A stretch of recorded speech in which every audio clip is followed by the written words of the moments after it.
This month's almost gone by, and I really haven't made a post directly about the fact that this is what is called, September is called Suicide Awareness and Prevention Month.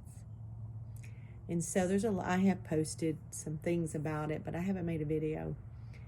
Wow, the longer I work in this area, the longer I listen to people who've lost loved ones to suicide, including a larger than normal in my own world, in my own life. The experiences and the people I've lost, people I've loved, people I've counseled, people I've pastored, and yes, even family members. So I walk very cautiously. And I've realized something even more this last week, that how careful we have to be with our words, which is what makes it such a taboo subject for so many people. They don't know what to say, so they don't want to say anything because it's tedious. But I can tell you this, first of all, don't ever be afraid, ever, to mention the name or of someone who's died by suicide to their loved ones, because the one thing they want is for their loved one not to be forgotten and not to move on, act like you don't care or know or remember. And so it's very important. Sometimes there is no answers. There is no solution to it. And the main thing is that you just let people know that you care, you're aware, you've not forgotten them. And I think probably the phrase that I say the most is that it's really beyond words. It's beyond words. But I had two different mothers say to me in the last week or so, they had lost children to suicide, their own kids, and they had said that they don't like the word suicide prevention.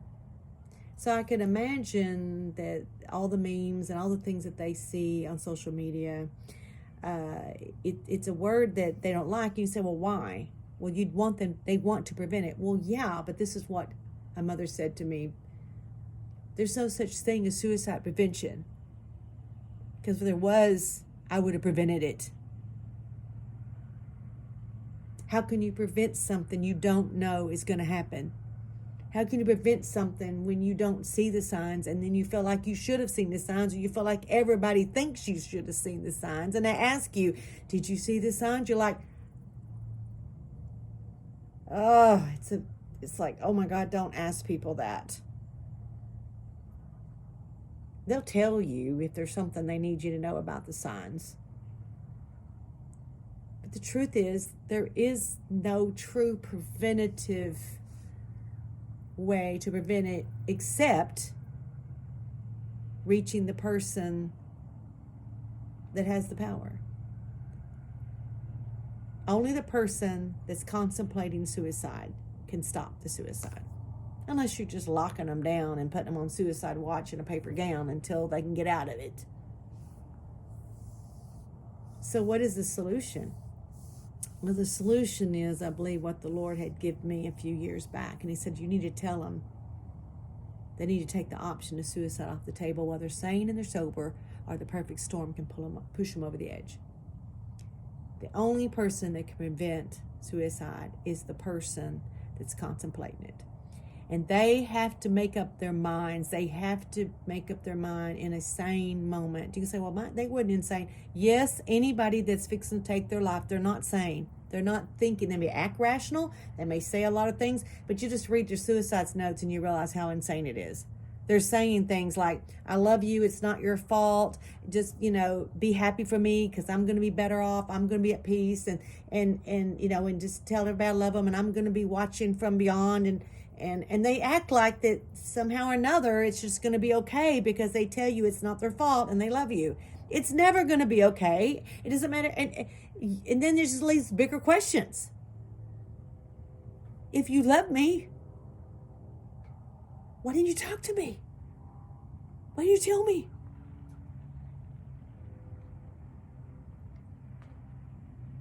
All I can say is that if you're listening to this today, and I said this today at the Brother's House program I work with men in recovery, alcohol and drug recovery, because it was there where the Lord had spoke those words to me one time at a memorial service. You need to think about it on a sober day. You need to think about it on a sane day. You don't wait, and I've said this before, you don't go wait till you see the tornado before you build a cellar. Now, you need to do it while the weather's good. On a good day, you need to go. It might help you to go to my website, notanoption.live. But just ask yourself some questions about it and think about it and write it down, who it's going to affect and how it's going to affect them, and hopefully come to a conclusion that no matter how bad life gets, that's not going to be an option for you. It's not an option. Only you can do that. This makes it very complicated, the grief, because the killer and the killed are in the same body. The person you love and miss the most is the one that took away the person that you love and miss the most. It's a hard grief. It's a grief like none other. So, yes, this is Suicide Awareness and it's Suicide Prevention Month. I think the only way that I can do something is to speak to you, and hopefully if there's somebody on here that's contemplating it, that you will get help, that you will make a decision between me, myself, and I, that suicide's not an option, that you, and so then when it comes up in your mind, you're like, well, that's not an option. I took that off the table. I will never do that. If I had to go chain myself to the house, I'm not going to take my life. Only you have the power to do that. But that is a very important message to tell people. And we can tell people. We do need to tell people. But, you're like, well, if I'd have told them more, well, there's that big if. The rest of the life of the grievers, they try to figure out, if I'd have done this, if I'd have done that. They feel that shame, that guilt, that if I'd have done, coulda, woulda, shoulda. Well, if you coulda, woulda, shoulda, if you knew, you have to forgive yourself for what you didn't know. You have to forgive yourself for what you did not know. But they have that big what if. They have that big why.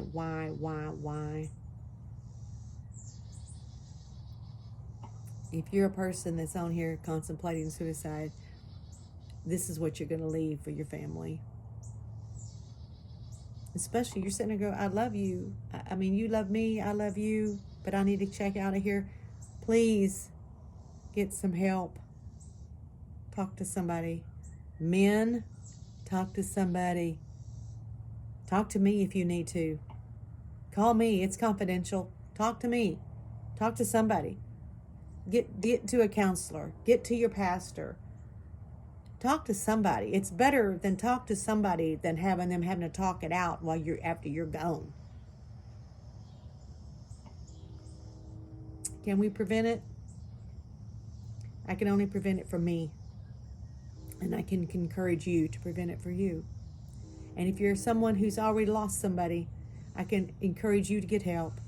We have a wonderful support group here in Cook County. It's called Beyond Suicide. It meets the second Thursday night of the month from 6 to 7:30 at the hospice building in Gainesville. It's a wonderful support. I don't care if it's been 10 days since you lost somebody or 25 years. Sometimes it takes people many years before they'll finally sit down and really deal with things that they've crammed down and had to just go on with life, but they wasn't able to process it. Process it. Process it. It's not too late. And out of that, there'll be a point where you can be healthy enough, and you may already be, but where you can help other people. But there are people that are helping other people who are fighting it themselves. This is a very important message. It's a very important month. Talk to people. We're having the breaking the silence of talking about this walk that's coming up this Saturday at the Lindsay town of Lindsay's Park. You may, if you want information about that, you can ask me about that. And it's honoring people, and it's bringing awareness to the grief, and we're bringing awareness to the subject that nobody wants to talk about because they're afraid they're going to say the wrong thing. We have to talk about it. I have to talk about it. I have to keep talking about it. I'm almost gone a month without talking about it because it's such a tedious thing for me. It's hard to talk about, but we have to. Your loved ones need you to talk about it. Those who's lost somebody and those who've contemplated it. Never hold back your story. Never hold back showing love to people and just saying, I don't have any words but to tell you I love you and I care and I'm remembering your loved one. They were important. They mattered, and you matter in this world. And I want you to know that I care about you. Thank you.